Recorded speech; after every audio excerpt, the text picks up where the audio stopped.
Bonjour, donc je vous retrouve pour la 5e vidéo, je crois. C'est la première vidéo que je fais depuis que vous commencez à les voir, puisqu'en fait j'avais fait des vidéos d'avance et je les avais programmées et téléchargées sur YouTube de manière à ce que vous les ayez tous les 2 jours. Donc c'est la première vidéo que j'enregistre depuis que vous commencez à les voir, et donc je voudrais vraiment vous remercier pour votre accueil. C'est vraiment très sympa. Il y a plein de gens qui jouent le jeu, qui m'envoient des photos de leur carnet sur lesquels ils commencent à prendre des notes, à dessiner les signes et à profiter finalement de ce confinement pour apprendre quelque chose. Donc c'est vraiment le but ici, c'est qu'on s'amuse ensemble.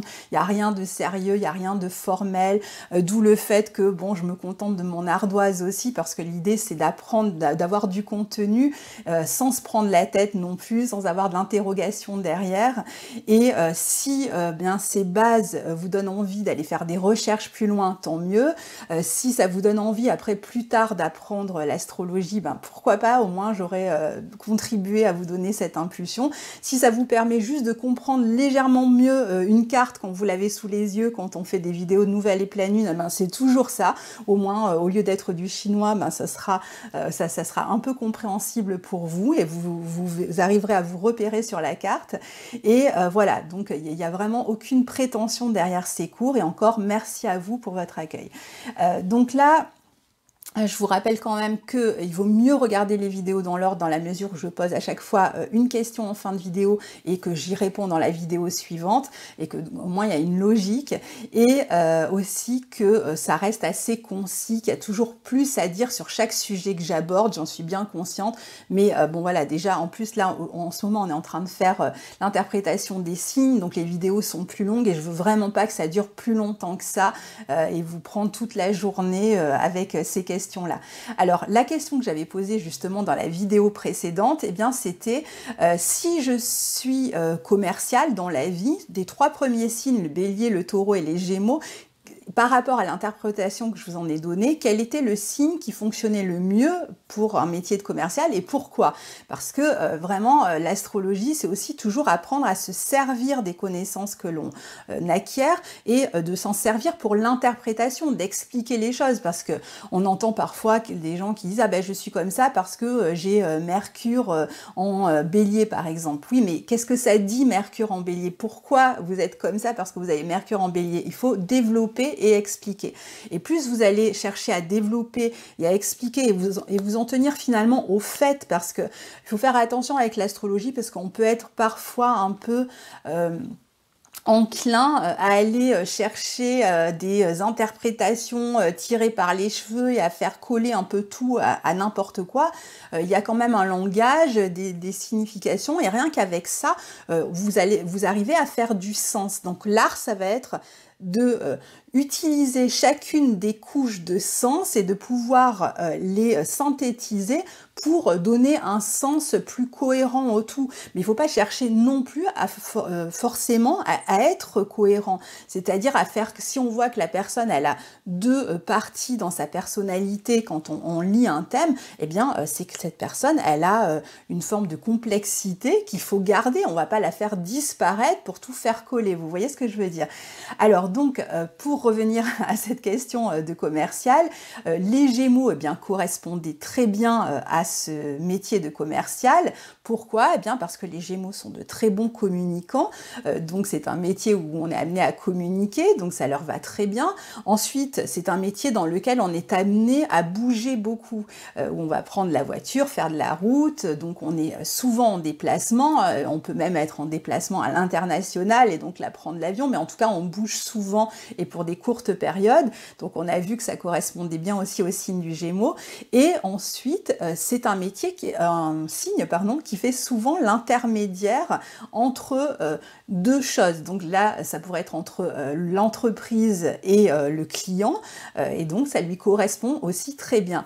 Bien entendu, un bélier peut être commercial, un taureau peut être commercial, n'importe quel signe peut être commercial, ça dépend vraiment de son thème général, de ses planètes planètes dominantes, des maisons qui sont concernées dans son thème. Donc là, c'est vraiment pour s'amuser hein, qu'on fait ça. Ça ne veut pas dire que forcément un Gémeaux est commercial, hein, absolument pas. Ne faites pas ce genre de généralité. Alors, je reprends mon tableau. Donc, on fait toujours avec les moyens de bord. Hein, c'est un peu ça, l'idée cours spécial confinement. Il y a des gens qui m'ont dit « Oui, mais vous devriez accrocher le tableau, ce qui n'est absolument pas bête, sur le mur, comme ça on y verrait mieux. Le problème, c'est que le tableau sur le mur, de l'autre côté, ça va faire vraiment loin et qu'en plus, je suis pas sûre que le téléphone puisse zoomer. Il faudrait vraiment que j'ai tout un tas de matériel. Alors bien sûr que ça me donne des idées pour la suite, mais là, on n'y est pas encore, donc on fait avec ce qu'on a, mais j'y penserai. Hein. Alors, donc là, aujourd'hui, on va étudier le deuxième cadran. Je remets mes lunettes. Alors, dans ce deuxième cadran qui correspond au signe d'été, on est donc toujours sous la ligne d'horizon qui correspond à la nuit. Si ce premier cadran correspondait à des personnalités, des caractères qui étaient beaucoup plus tournés vers eux-mêmes et vers la propre expérience qu'ils faisaient de la vie, cette deuxième partie est toujours une partie qui correspond quand même au secteur privé, hein, on est dans la nuit, mais qui correspond où l'autre commence à intervenir. Il y a une forme on est entre le fond du ciel hein, et le descendant, donc l'autre commence, autrui quand je dis l'autre, hein, commence à influencer ce secteur. Les personnes qui gravitent dans notre intimité peuvent commencer à avoir une influence et on peut être donc plus conscient déjà que l'on n'est pas seul, si vous voulez, en termes de conscience. Donc on va commencer avec le signe du Cancer. Donc le signe du Cancer qui se trouve donc ici, hein, et qui est donc un signe cardinal Edo qui est maîtrisé par la Lune. J'espère que vous le voyez bien. Voilà. Donc c'est un signe, le Cancer, qui est comme c'est un signe d'eau, c'est un signe qui est très émotionnel, qui est régi par ses émotions, par ses ressentis, par sa sensibilité, on en a déjà parlé, qui se sécurise grâce à la satisfaction de ses besoins primaires, c'est-à-dire avoir un toit, avoir de quoi manger, ça c'est ce qui va le sécuriser. Donc il y a d'un côté ses besoins primaires qui doivent être contentés pour qu'il se sente sécurisé, et de l'autre il a besoin d'avoir une sécurité sur le plan émotionnel et affectif, et ça il le trouve auprès de ses proches, auprès de sa famille au départ, enfin en tout cas il le cherche, ça ne veut pas dire qu'il l'a trouvé, hein, mais il va le chercher auprès de sa famille, dans son foyer, donc dans ce qui constitue finalement cette carapace à la base, et qui est vraiment un endroit qui le protège de l'extérieur. Le Cancer a besoin de se sentir protégé de l'extérieur, il est assez méfiant en fait de l'extérieur, il sait qu'il est vulnérable à l'intérieur, il est facilement en proie à des inquiétudes, à de l'anxiété, à des craintes, et donc il a besoin de cette sécurité. Cette sécurité, donc, il va la trouver aussi dans sa famille proche, il va la chercher dans sa famille proche, il peut la chercher n'importe où, il peut la chercher dans un clan, dans un groupe en grandissant, dans une bande, il peut faire partie, je sais pas, d'un parti politique à un moment donné et retrouver cet esprit un peu grégaire qui le rassure. Ça peut être un clan, ça peut être un groupe d'amis, ça peut être une équipe de sport, ça peut être n'importe quoi, mais en tout cas avec cette idée qu'on appartient tous à la même chose. Ça peut être la patrie, on peut devenir nationaliste, pourquoi pas, attention, les Cancers ne sont pas forcément nationalistes, mais voilà, il y a en tout cas cette idée qu'on va avoir besoin de se retrouver proche, dans la proximité avec les autres, ce côté grégaire et un peu clanique dont je parlais, qui correspond au signe du Cancer. C'est un signe qui est extrêmement sensible, qui craint le monde extérieur à la base, qui n'est pas par nature extrêmement confiant. qui peut travailler dans des domaines qui vont être liés à la famille, au foyer, à l'immobilier ou à tout ce qui concerne la maison, architecte, maçonnerie, métier du bâtiment. Ça peut être aussi tous les métiers dans lesquels on va prendre soin des autres, c'est-à-dire où on apporte une forme de protection aux autres, les métiers de l'enfance, les métiers dans lesquels on apporte justement la satisfaction des besoins primaires, par exemple la restauration, l'hôtellerie, donc on donne un toit à quelqu'un, on donne de la nourriture à quelqu'un. Donc vous voyez, c'est par exemple des métiers dans lesquels on peut les retrouver.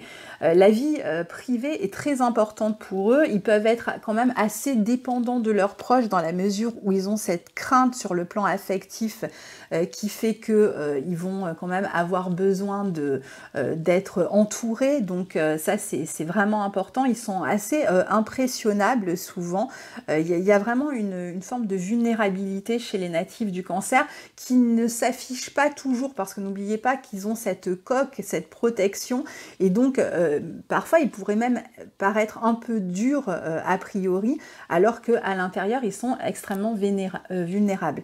Alors après ce sont des signes qui sont, on l'a dit, c'est un signe qui est maîtrisé par la Lune change de forme tout au long de son cycle dans le même mois, 28 jours et quelques, et donc de la même manière l'humeur des cancers va changer très fréquemment. C'est un signe qui est assez cyclotimique et qui est aussi assez susceptible dans la mesure où il a toujours son humeur qui est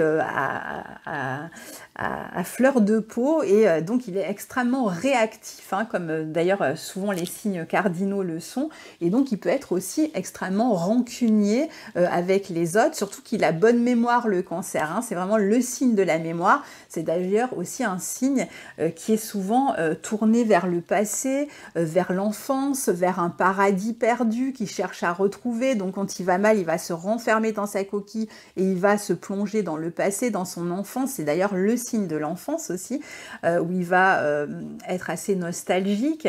C'est un signe qui aussi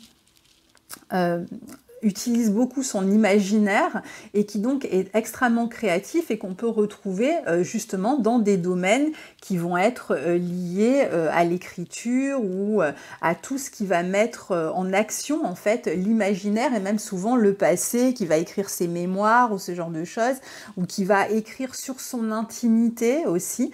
Alors, en tant que signe assez cyclotimique et aussi susceptible, c'est aussi un signe qui est assez capricieux, donc justement qui a des humeurs changeantes et donc un coup il veut ceci, un coup il veut cela. C'est un signe qui va, alors je disais par rapport à la mémoire, c'est un signe qu'on peut retrouver dans des métiers qui sont liés à l'imagination, comme par exemple l'écriture, écrire ses mémoires, mais on peut le retrouver aussi par exemple dans des métiers liés à la mémoire, par exemple les métiers du patrimoine, ça lui convient très bien aussi. C'est un signe qui cherche en tout cas, quand je dis que c'est un signe du passé, en fait, il recherche toujours cette espèce de fusion qu'il avait dans l'utérus avec la mère, et d'où le besoin qu'il aille rechercher ça dans la relation, dans le clan. D'ailleurs, c'est un signe qui n'aime pas trop rompre. Ça ne veut pas dire que les cancers ne rompent pas, mais il n'aime pas trop, en fait, briser le cocon familial. Il n'aime pas... parfois, ils peuvent rester longtemps même dans une situation qui ne leur convient pas, surtout au niveau familial. Donc ils vont attendre que ce soit l'autre qui rompe et s'il y a rupture, eh bien ils peuvent rester très longtemps focalisés en fait sur ce qu'ils ont perdu. C'est vraiment une blessure pour eux, ça peut vraiment les détruire tellement cette idée de cocon, de famille est importante. Cette idée de séparation, le cordon que l'on va recouper dans d'autres situations que celle de la naissance est toujours extrêmement douloureux pour les natifs du Cancer.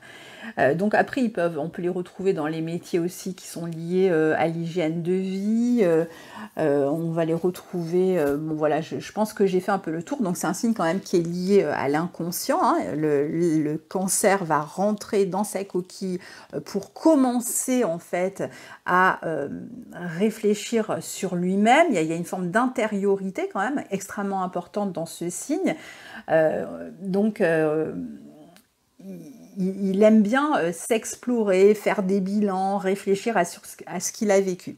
Alors voilà pour le premier signe. Donc là, on passe au deuxième signe, le signe du lion, qui est maîtrisé par le soleil, donc, et qui est un signe de feu et un signe fixe. Alors le signe du lion, lui, c'est un signe extrêmement différent du signe du cancer. C'est un signe qui a besoin de se sentir valorisé, pour qui, du coup, les notions de respect, les notions de fidélité, en tout cas de fidélité de cœur, sont des notions extrêmement importantes. Il aime être valorisé, il aime être mis en avant.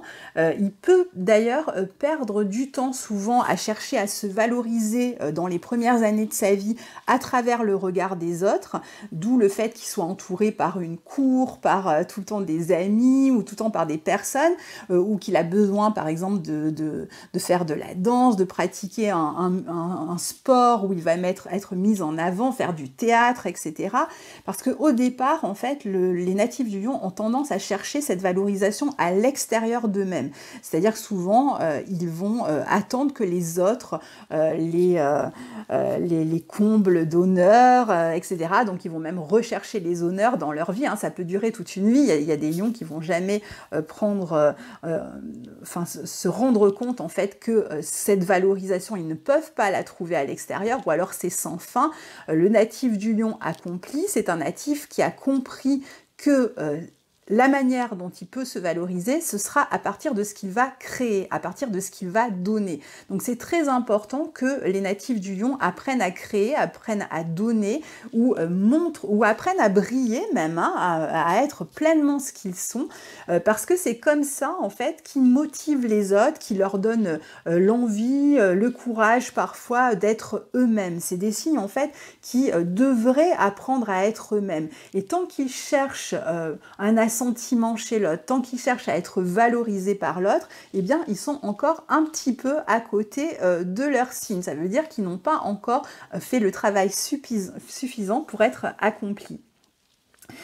Donc c'est un signe qui, en général, si le natif du lion est accompli, cherche la lumière, cherche le soleil qui est au zénith, hein, au moment où le natif du lion arrive sur Terre, et donc il va rechercher tout le temps cette lumière. Il va rester sous cette lumière, il a besoin de cette lumière-là, hein, il a besoin de cette chaleur dans sa vie, hein, dès que les choses vont mal, c'est absolument pas... le lion a besoin que tout aille bien tout le temps. S'il tombe malade, c'est la catastrophe. S'il échoue dans un domaine, il a l'impression d'être complètement brisé, c'est vraiment sa personnalité entière qui en souffre. Hein. C'est très compliqué de vivre ce genre de choses pour les lions. Je le sais, je suis lion, donc je suis pas du tout en train de critiquer les natifs. Ici, je sais plus ce que je disais.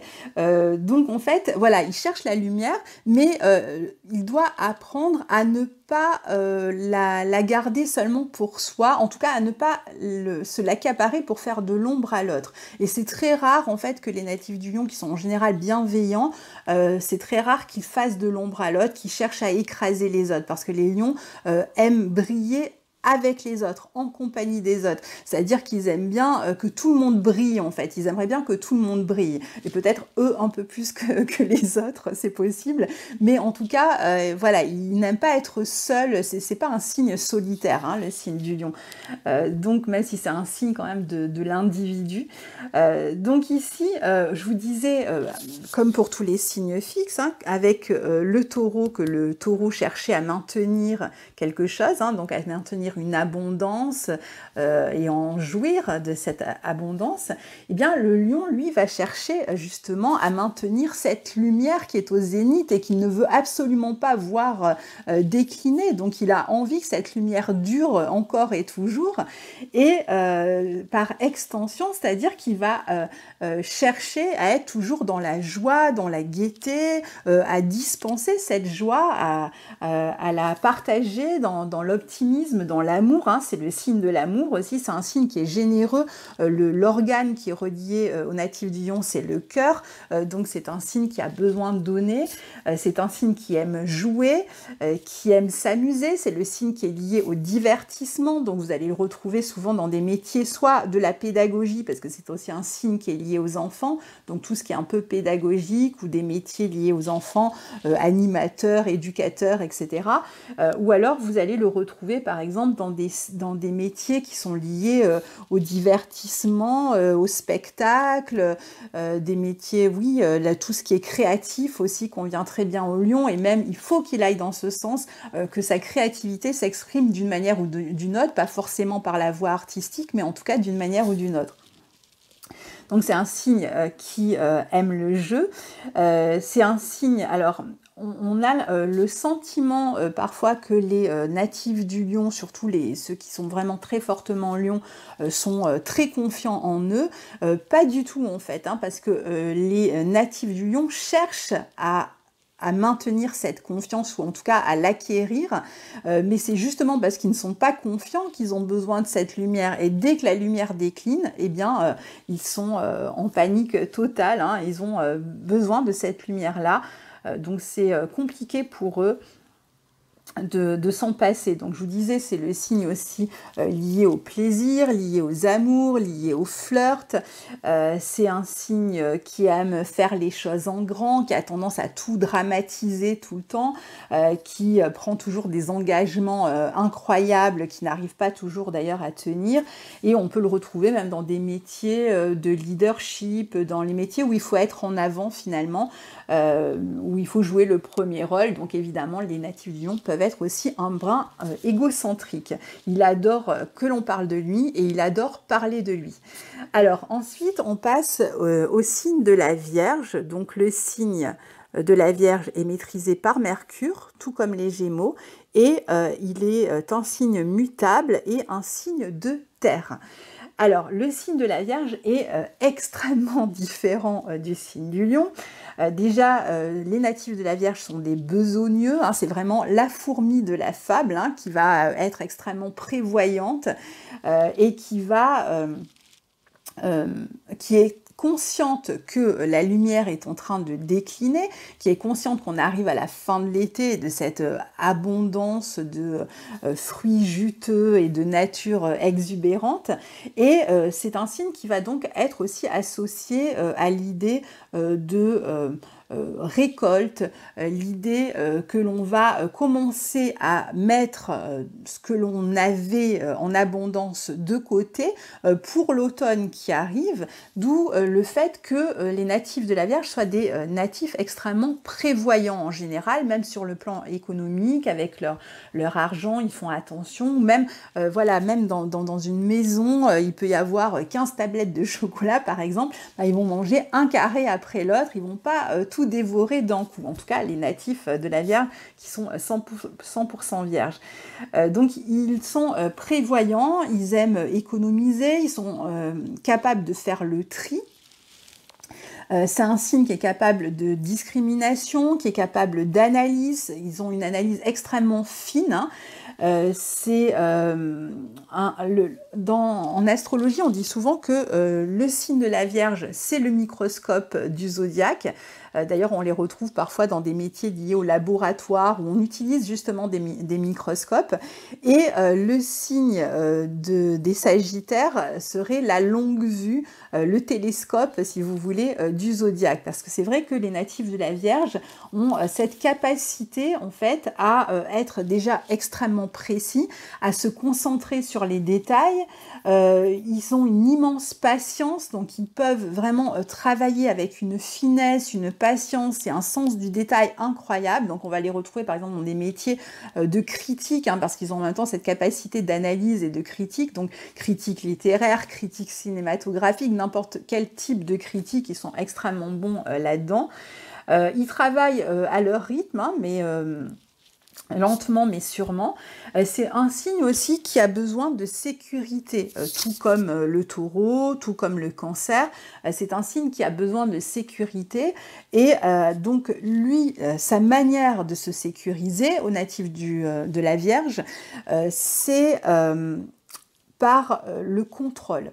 Donc il va chercher en fait à contrôler, donc ça va être contrôler une organisation, contrôler la gestion, il va tout contrôler, mettre des post-it un peu partout, vraiment gérer tout le garde-manger de la maison ou de l'entreprise, travailler enfin, à la gestion de l'entreprise par exemple, voilà, il va en tout cas essayer d'être tout le temps dans le contrôle de manière à ne pas être prise au dépourvu quand la bise fut venue et à ne pas se retrouver insécurisé, parce que si il n'a pas prévu ce qui se passe, c'est là qu'en fait c'est plus problématique, même si c'est un signe d'adaptation, donc qui va être quand même capable de s'adapter, puis en plus qui a une finesse d'analyse qui va toujours l'aider et une intelligence souvent très fine, malgré tout, il n'aime pas, parce que ça peut réveiller en lui des émotions, une espèce de panique en fait qu'il n'avait pas prévu, et c'est pas le signe le plus à l'aise avec les émotions. C'est d'ailleurs un signe assez pudique qui ne va pas exprimer ses émotions facilement. Il a besoin d'être en confiance, tout comme les natifs du cancer d'ailleurs, même si c'est d'une autre manière. Donc ce besoin de contrôle en fait est d'abord une forme de maîtrise qu'il cherche à acquérir sur lui-même, parce que il n'est pas encore prêt à exprimer ses émotions, et il risque de se faire complètement envahir par ses émotions. D'où le fait qu'il ait ce besoin de maîtrise et donc qu'il soit extrêmement prévoyant. Il va aussi, c'est un signe qui va aussi chercher toujours à améliorer les choses. Donc il va améliorer la gestion, il va améliorer tout ce qu'il fait, peu importe ce qu'il fait, il va chercher toujours à l'améliorer. Il trouvera toujours un nouveau moyen de le faire qui est à la fois plus efficace, plus productif. C'est un signe qui est extrêmement productif, qui peut-être lui prendra moins de temps. Enfin, il va rechercher une forme d'efficacité dans tous les domaines de sa vie. Donc évidemment, il va être très utile au travail, mais même dans la gestion d'une maison, il peut être extrêmement utile. Donc on va le retrouver donc on a dit les métiers de gestion, les métiers où il faut organiser, par exemple, je sais pas, un secrétaire de direction, par exemple, pourrait être extrêmement utile s'il est natif de la Vierge. On va les retrouver dans les métiers de la santé, parce que c'est un signe aussi qui, donc, dans la mesure où il analyse tout, où il améliore toujours les choses, ben, c'est pareil avec son propre corps. Il va chercher à manger une nourriture saine, avoir une bonne hygiène de vie et sans cesse à l'améliorer au fil de sa vie. Donc on peut le retrouver dans les métiers de la santé aussi. Il y a beaucoup d'infirmières, d'aides-soignants, etc., qui sont natifs de ce signe, ou qui ont une maison 6 qui est reliée au signe de la Vierge, qui est extrêmement habité. On va les retrouver dans les métiers de la propreté, dans tous les métiers qui sont liés à l'hygiène aussi. Donc voilà, c'est en tout cas un signe qui a besoin de se sentir utile, qui va toujours tendre la main aux autres, qui est voilà, qui est toujours prêt à donner un coup de main de toute façon. Qui est extrêmement humble aussi, hein. Donc je vous disais, il est très différent du signe qui le précède, le signe du lion. C'est vraiment un signe extrêmement humble qui peut être vite dépassé par ses émotions, mais qui globalement de toute façon apprend à les maîtriser tout au long de sa vie. C'est son rôle, hein, de toute façon. Alors vous avez peut-être, donc c'est un signe double, hein, comme le signe des Gémeaux l'été aussi, hein. Donc comme tous les signes doubles, eh bien, il y a une autre face des natifs de la Vierge, ce qu'on appelle la Vierge folle. Alors la Vierge folle, c'est souvent un natif de la Vierge. En fait, bon, ça fait 2 fois que ça coupe. J'espère que je vais réussir à réunir tous les morceaux de vidéo, parce que je pense que j'ai ma carte SD qui est pleine. Enfin bon, donc on verra ça tout à l'heure. Donc je vous disais que on avait 2 signes sur ces signes d'été qu'on a deux signes, le signe du Cancer et le signe de la Vierge, qui sont des signes qui sont plus en prudence, en sécurité, plus intériorisés, et un signe du Lion qui est lui plus en extériorité, plus enclin à aller au feu d'une certaine manière. Alors, donc, je vais terminer avec une question. Donc, la question que je vais vous poser aujourd'hui va faire appel un peu plus, encore une fois, à l'analyse, parce que pour moi, c'est vraiment ça qui est important, c'est de réfléchir, de commencer, d'avoir des débuts d'analyse. Alors, je vous disais que n'importe lequel des signes du zodiaque aurait pu être commercial, que ça dépendait d'un tas de choses. De la même manière, par exemple, le sens de l'humour, eh bien, n'importe quel signe est doté d'un sens de l'humour qui peut lui être propre, qui va aller selon ses caractéristiques. Et donc, si je vous demande de parler du sens de l'humour de la Vierge, eh bien, qu'est-ce que vous pourriez dire? De quelle manière un natif de la Vierge pourrait développer son humour? Qu'est-ce que ce serait son point fort si c'est un humoriste, par exemple? Qu'est-ce qui va le démarquer par rapport à d'autres signes? Alors, je ne vous demande pas de comparer avec d'autres signes, mais juste d'imaginer quel pourrait être le point fort chez un humoriste qui serait natif de la Vierge. Donc voilà, j'espère que je vais réussir à recoller tous les morceaux parce que ça a coupé au moins 3 ou 4 fois depuis que j'enregistre au début. J'espère que ça ne se verra pas trop. Et je vais faire une vidéo à la suite. Hein, donc je vous retrouve tout de suite. Et puis pour vous qui regardez la vidéo, ça sera dans 2 jours bien sûr. Au revoir.